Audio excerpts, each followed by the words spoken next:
नमस्कार दोस्तों, मैं संतोष सर यूट्यूब के अपने चैनल तथागत आईएएस एकेडमी में आपका स्वागत करता हूं।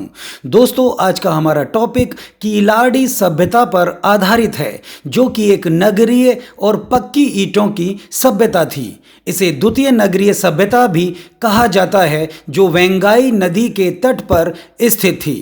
तो अपना वीडियो शुरू करते हैं।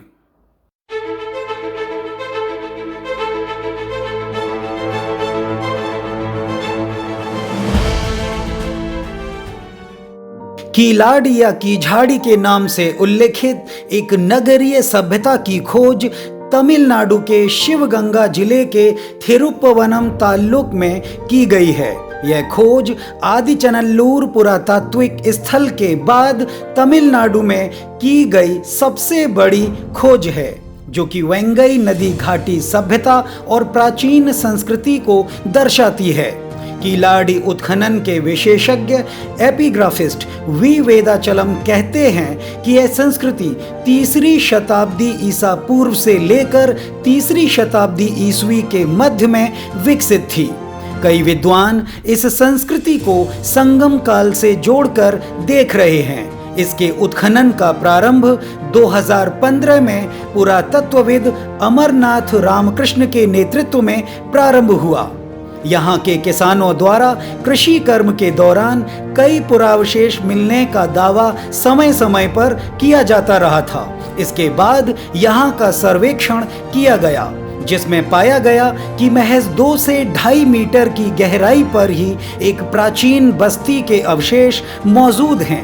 3.5 किलोमीटर के दायरे में 80 एकड़ क्षेत्र में यह बस्ती फैली हुई है। कोंडागई और मनालूर के प्राचीन शहर भी इस क्षेत्र से जुड़े हुए हैं। जुलाई 2017 में की गई कार्बनिक डेटिंग के मुताबिक यह सभ्यता 2200 साल पूर्व स्थापित थी, जो कि 3री शताब्दी ईसा पूर्व का समय निर्धारित करती है। जबकि 2018 में उत्खनन के चौथे चरण के नमूनों की कार्बन डेटिंग के दौरान एक नमूने का कालक्रम 6ठी शताब्दी ईसा पूर्व निर्धारित हुआ। 2017 में एएसआई ने कीलाड़ी से 2 नमूने मियामी स्थित रेडियो कार्बन डेटिंग प्रयोगशाला बीटा एनालिटिक को भेजे, जहां नमूनों का काल 2300 से 2600 वर्ष पुराना अर्थात 3री शताब्दी ईसा पूर्व माना। 2018 में चौथे चरण के 6 नमूनों को एक्सीलरेटर मास स्पेक्ट्रोमेट्री डेटिंग के लिए यूएसए में बीटा एनालिटिक को भेजा गया। यहाँ पाया गया कि 353 सेंटीमीटर की गहराई से प्राप्त नमूने 580 ईसा पूर्व के ही हैं।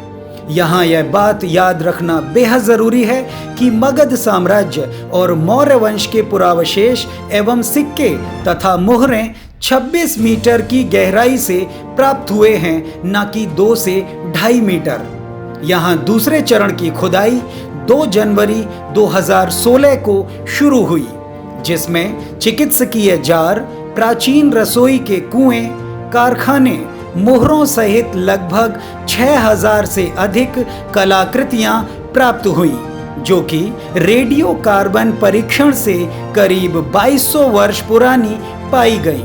जबकि तीसरा चरण जनवरी 2017 से श्री रामानन की अध्यक्षता में शुरू हुआ, जो 30 सितंबर 2017 को समाप्त हुआ, जिसमें 80 एकड़ भूमि पर उत्खनन किया गया। इसका चौथा चरण 2017 से 2018 के मध्य तक चला, जिसमें 5820 कलाकृतियां प्राप्त हुई।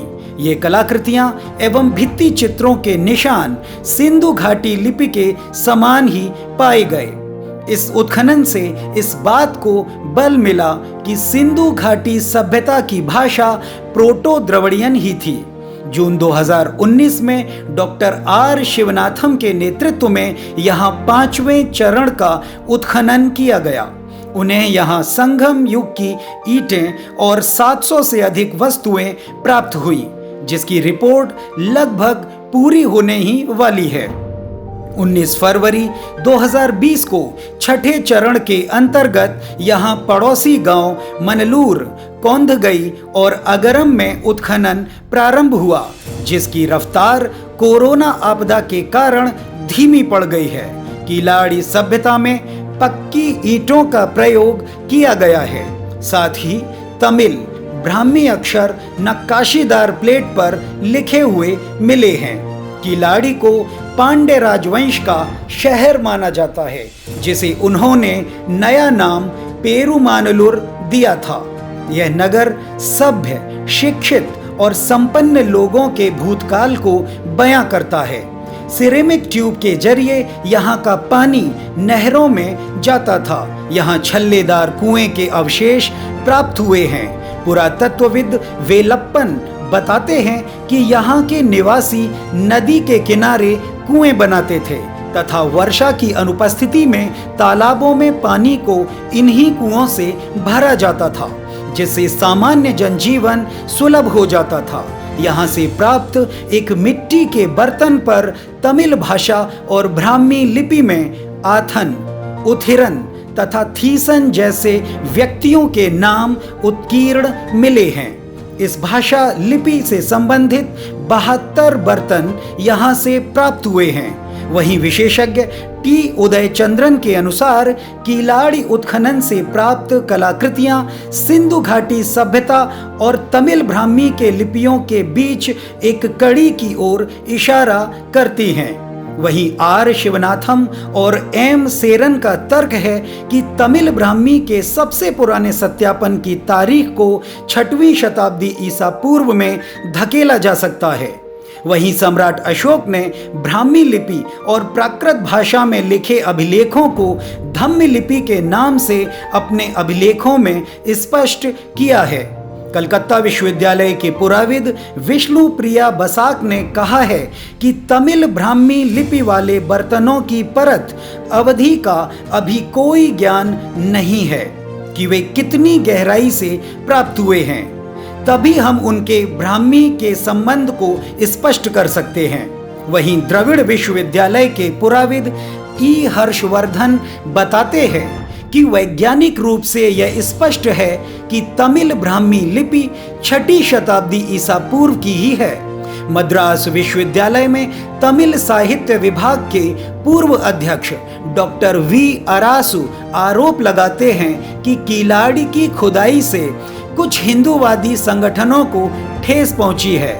यह सभ्यता अति प्राचीन द्रविड़ सभ्यता थी, जो कि पूर्व धर्मनिरपेक्ष मूल्यों पर आधारित थी, न कि आर्य मूलक वैदिक संस्कृति और संस्कृत पर। यही वजह थी कि सरकार ने उत्खनन करने वाले वैज्ञानिक अमरनाथ रामकृष्ण को गुवाहाटी सर्कल में स्थानांतरित कर दिया और उत्खनन कार्य रोक दिया गया। यहाँ की खुदाई में लकड़ी के हत्थे युक्त लोहे का एक खंजर मानव कंकाल के साथ कौंथागाई से प्राप्त हुआ है। यह खंजर आधार युक्त मिट्टी के कलश में रखा हुआ था। यहाँ से ऐसे 11 अस्थि कलश प्राप्त हुए हैं। उत्खनन से जुड़े वैज्ञानिकों के अनुसार कौंथागाई को कीलाड़ी संस्कृति का कब्रिस्तान भी कहा जाता है। यहाँ उपस्थित वेंगाई नदी पूर्व दिशा की ओर बहती है।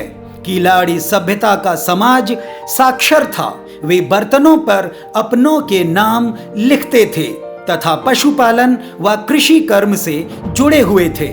साथ ही पक्की ईंटों से निर्मित भवन, फर्श और भित्ति चित्रण उन्हें उच्च जीवन स्तर जीने वाला सिद्ध करते हैं। यह सभ्यता 1200 ईसा पूर्व से लेकर 600 ईसा पूर्व तक भारत के लौह युग को समझने में मददगार साबित होगी।